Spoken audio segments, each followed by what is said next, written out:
Okay, we're live again, and right now Bitcoin trading at 114,000. I think the market's looking for direction. It doesn't really believe this pump yet, and that's what I said to you yesterday. I wouldn't be surprised if we go one more leg down, and for me, the confirmation that we're not going to go one more leg down would be to get into some kind of higher high, to get into some kind of momentum. The good thing though is that we have a golden cross on Solana, and I'm going to show you exactly where that's going to go. Also, then I want to talk about one of the most dangerous phenomena in crypto, right? The most dangerous phenomena. I don't know if that's how you say it, but I want to talk about one of the most dangerous phenomena in crypto, which is the most hated rally, because I think there is a most hated rally upon us, and these most hated rallies are the most dangerous rallies because they make the most money. That's the problem, because everyone hates them. I want to show you one token where we're about to get a most hated rally, and if I'm right, then there's probably 100, maybe 200, maybe 300% return in this token. So that's what we're going to be talking about today. We're going to be talking about the Solana Golden Cross. We're going to be talking about the most hated rally on this particular token. So if that sounds good to you, Chris, what do you think they should do? Load the bags. Load the bags, subscribe to the channel. We've got a visitor here from Brazil today. That's why we were late, because he came on the wrong time zone. All right, let's get the show on the road, guys.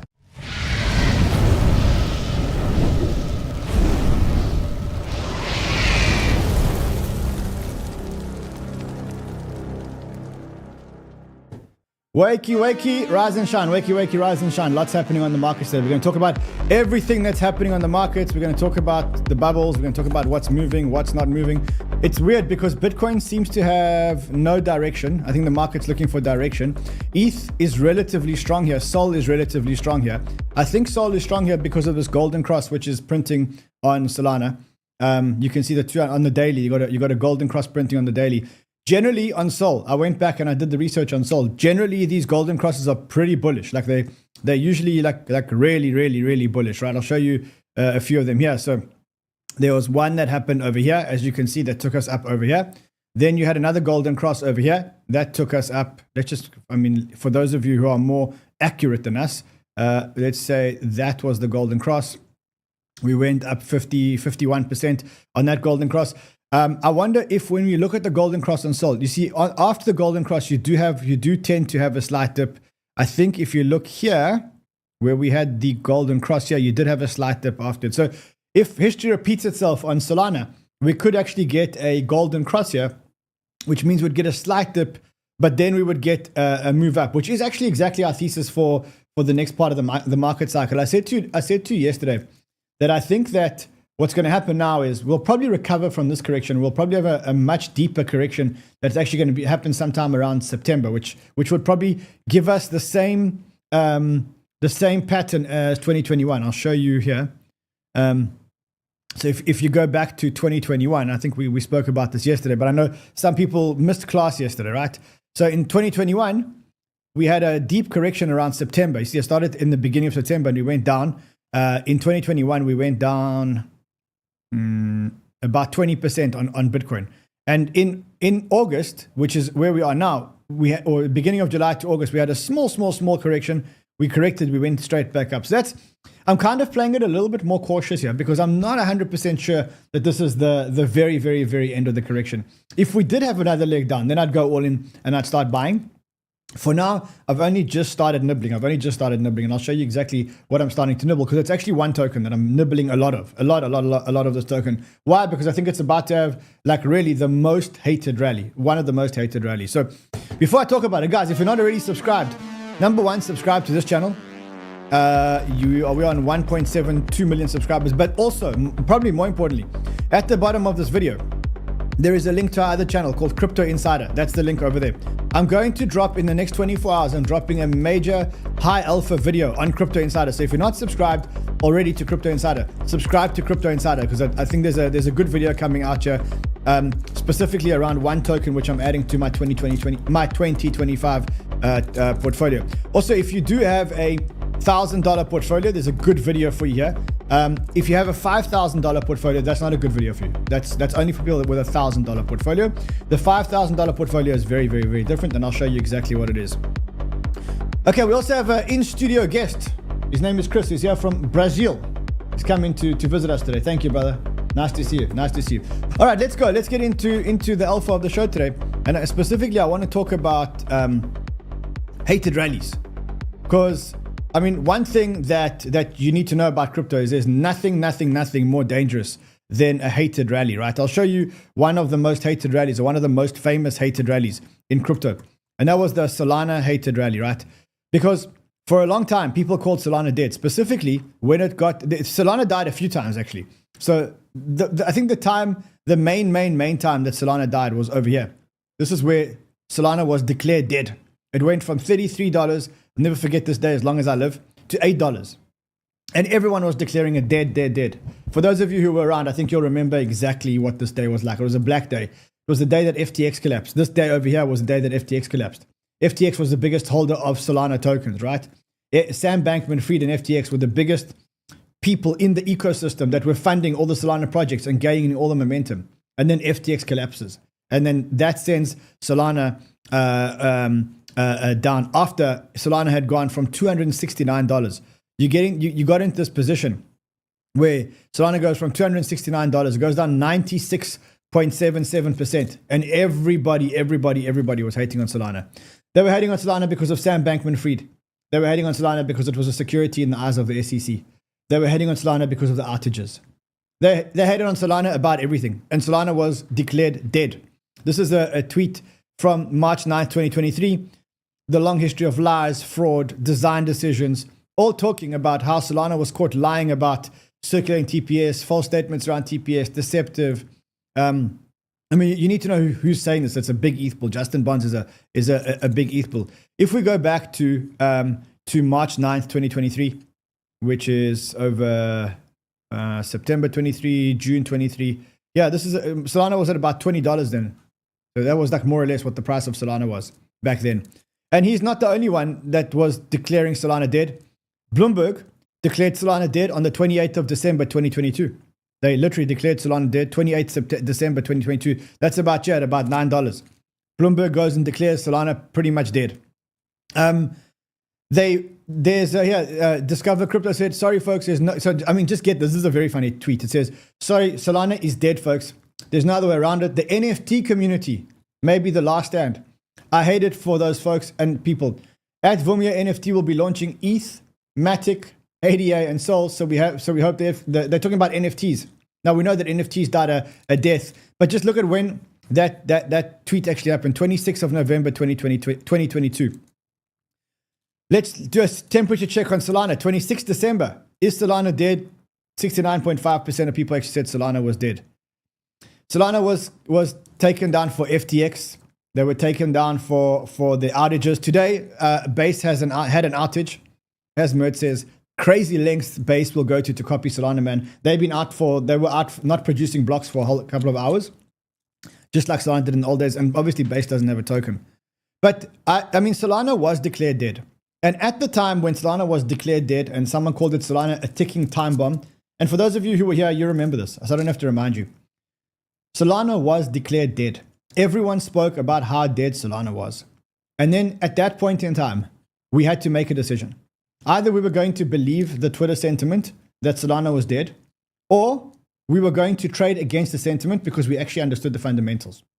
Now, I don't know how many of you guys were around and how many of you guys remember, but at that time of my life, I must remind you that I lost the majority of my portfolio here when the market collapsed after Luna. I lost the majority of my money. Like I lost over 50%, I lost 70% of my portfolio here when Luna collapsed. And on top of that, when we got to this level over here, I had nothing left. Like it was the end of my crypto portfolio. It was the end of my money. I mean, here, I thought I was completely wiped out.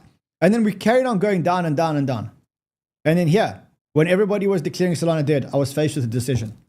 The decision was, sell a kidney and buy more Solana, or don't, and believe the fact and the rumors that Solana was dead. Anyone who followed me since then knows that what I actually did was I took a monster position at $13.56. I've since then closed the position, so I can't send you guys any more of the screenshots, right? And Solana recovered from there. It went back to $262 not so long ago, actually. In November 2024. So why am I telling you this? Because I'm trying to show you that the most aggressive rallies are when everybody is declaring that a token is dead. And if the token does survive that, if it doesn't die, then it becomes one of the most hated rallies and everybody starts to FOMO back in, and those become the most dangerous rallies in crypto. And it's not the first time that we've seen it. I'll show you another one. ETH is dead. Now look, here I'm pretty guilty. I got to be honest, because I wrote off ETH. I sold my ETH. You know what I did? I landed up buying a whole lot of ETH at a slightly higher price using my Solana that I'd bought with the ETH that I'd sold. Because for a long time, everyone said that ETH was dead. Remember? They said that the layer 1 was too expensive and too slow. The layer 2s were value extracting. And people came up with 1,000,001 reasons why ETH is dead. And I mean, you can see, I'll show you some of them here. I remember when ETH launched, I think it was MetaMask that launched ads to help you cover the gas fees because the gas fees were too high. And everyone said, ETH's so dead now, you can watch ads to cover your gas fees. That's how bad it was. Then Justin Belcher said, we're receiving the tragic news at this hour that Ethereum has passed away. And they were looking specifically at the ETH BTC chart. Fees on Ethereum mainnet fell 30 times in the last 6 months.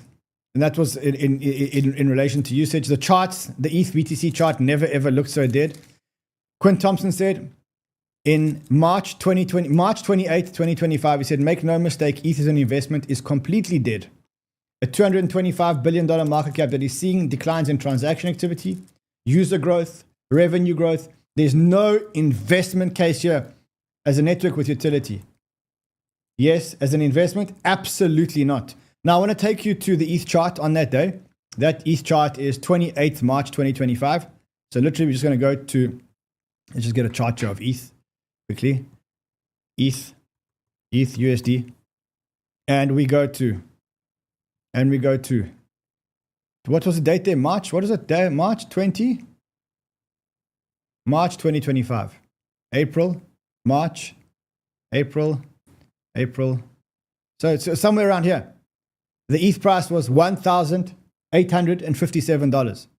Let's see what happened since this prophetic tweet. March 28. Let's go to March 28. Let's go to the exact level on the chart on March 28. Here it is, March 28. Yeah. And we will draw a line to the 92% return since March that ETH has yielded since ETH died. And there was no investment case for ETH, right? Yeah, and so I think what I'm trying to show you is that the one thing in crypto that you need to be very, very, very careful of is when people declare assets dead.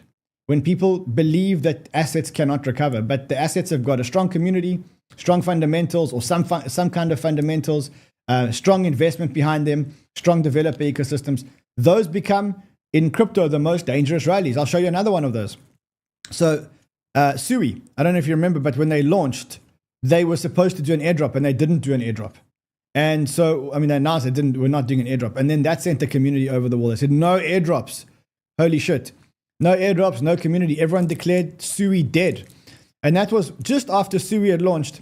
And then we went all the way down over here to 40 cents on 𝗬𝗍. And then we had this recovery. And today, 𝗬𝗍 is one of the darlings, over 1,000% return on the cycle.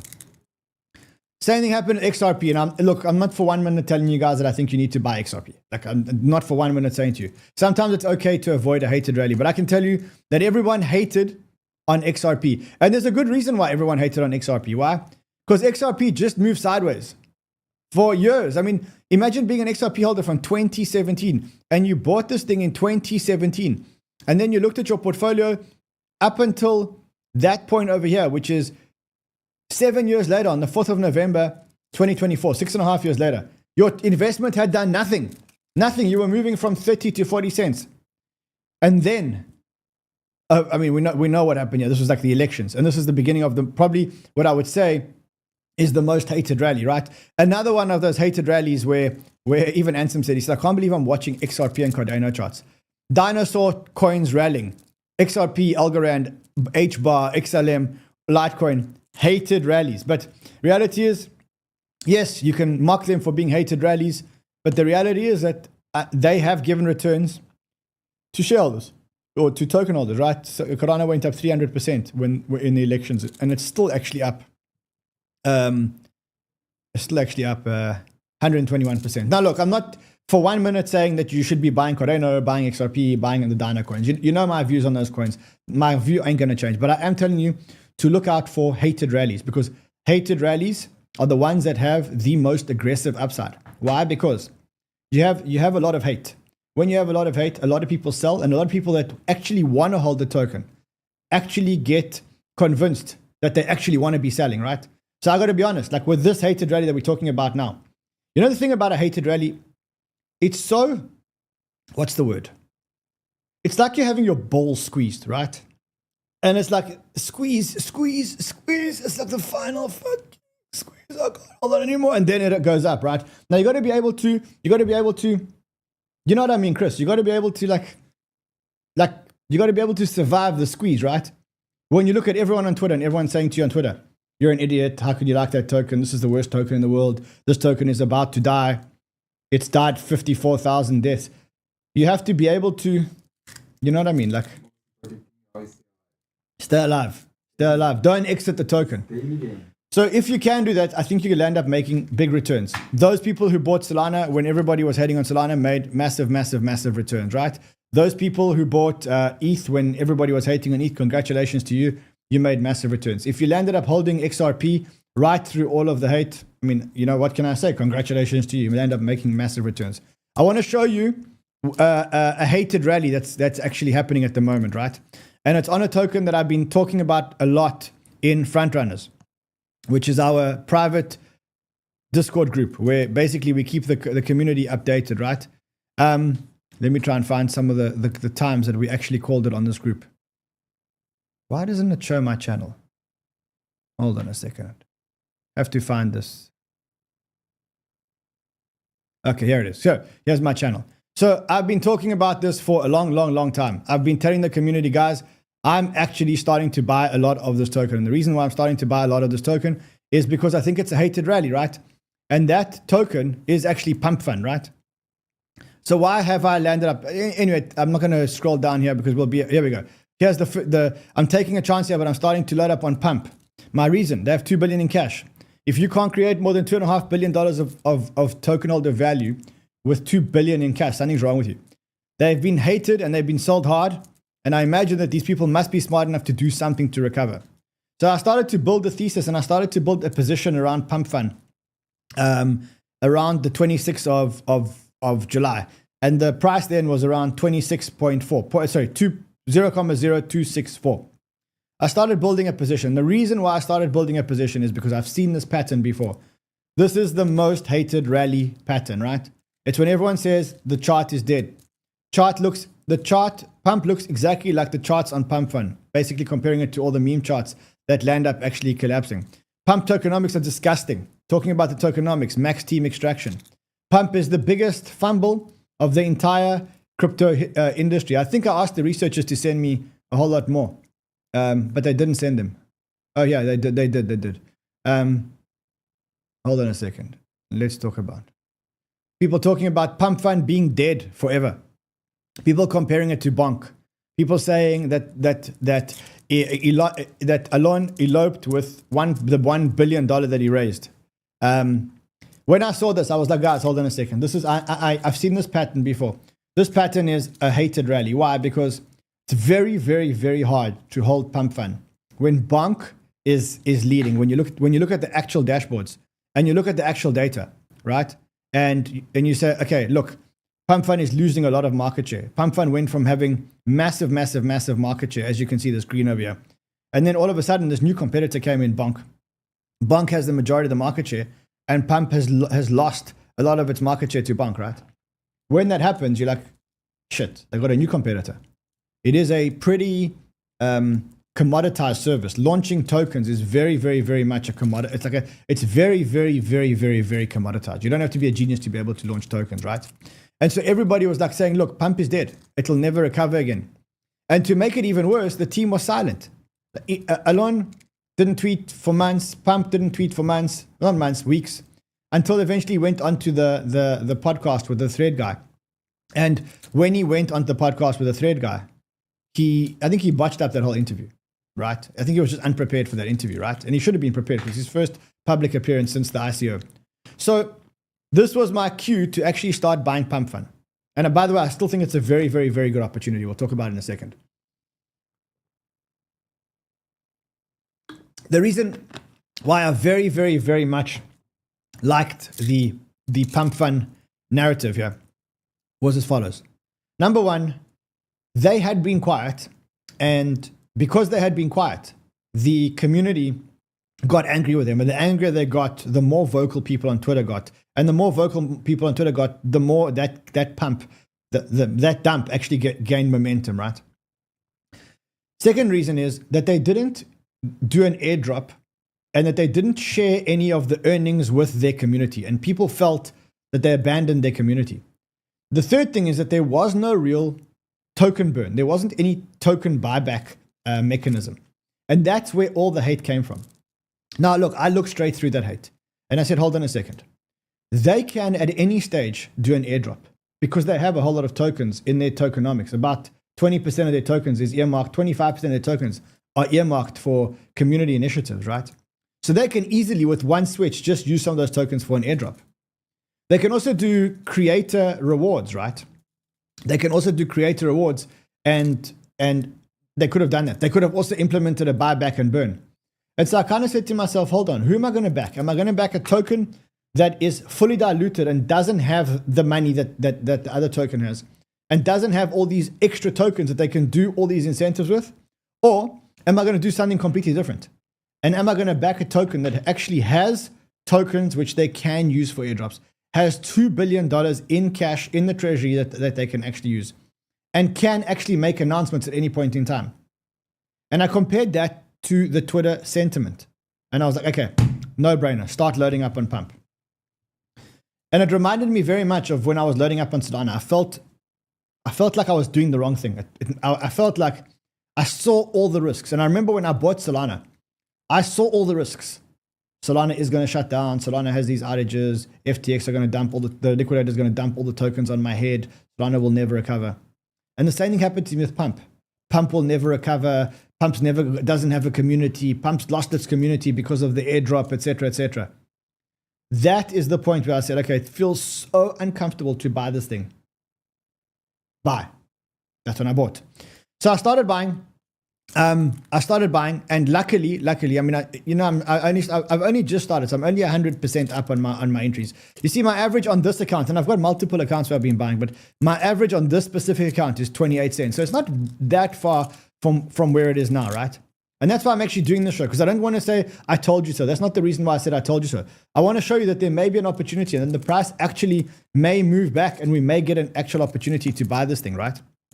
So then what happened was we got a couple of things. The first thing is some developers started realizing that Pump.Fun is actually creating an SDK on their website, which will allow for an incentive program. That was the first thing.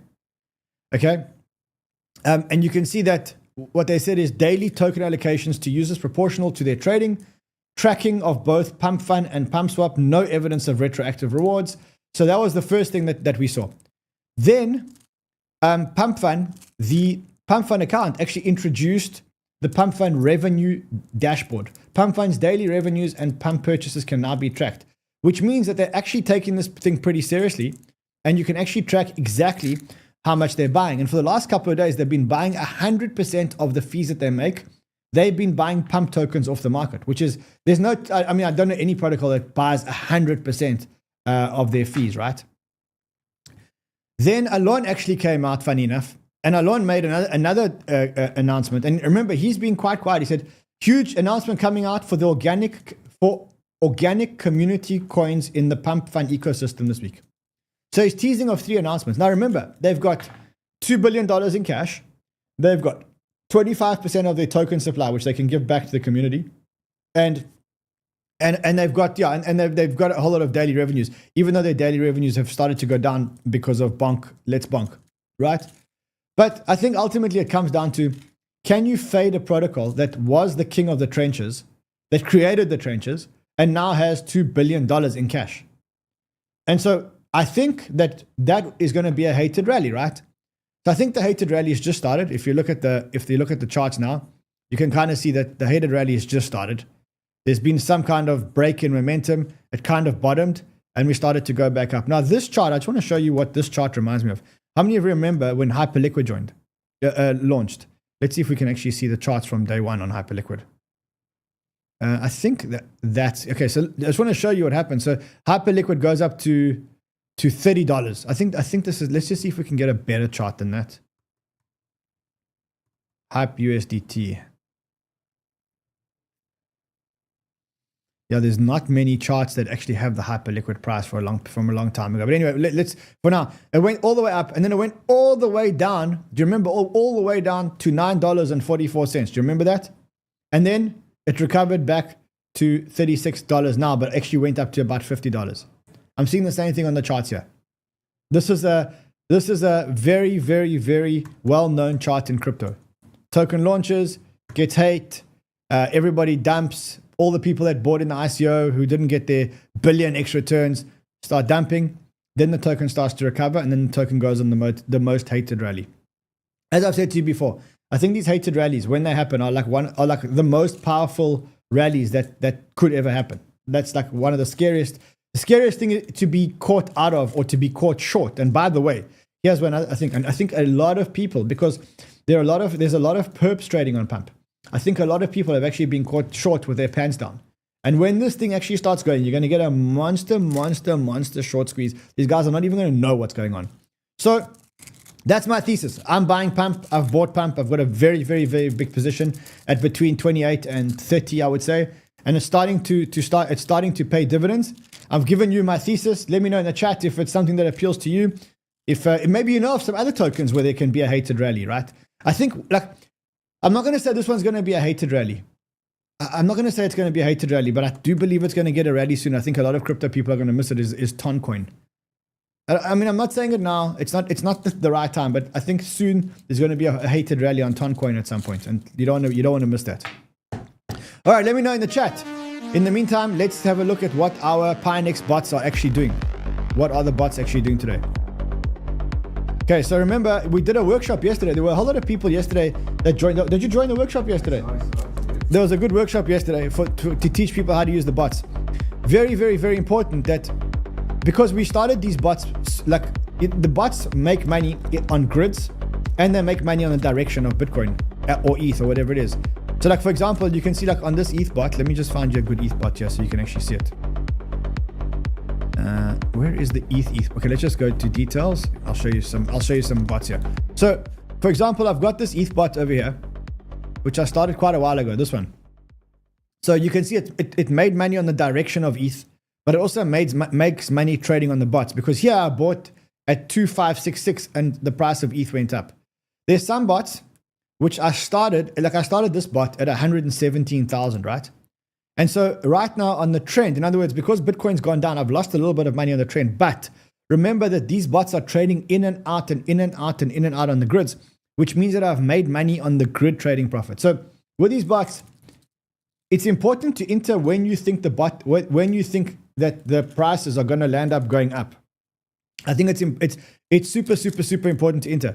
But if you miss that, don't worry, because you'll still end up making money on the actual grid, right? You'll end up making money on the in and out. For those of you who don't know what I'm talking about, when you set up these bots and you create a range, let's just click that, submit.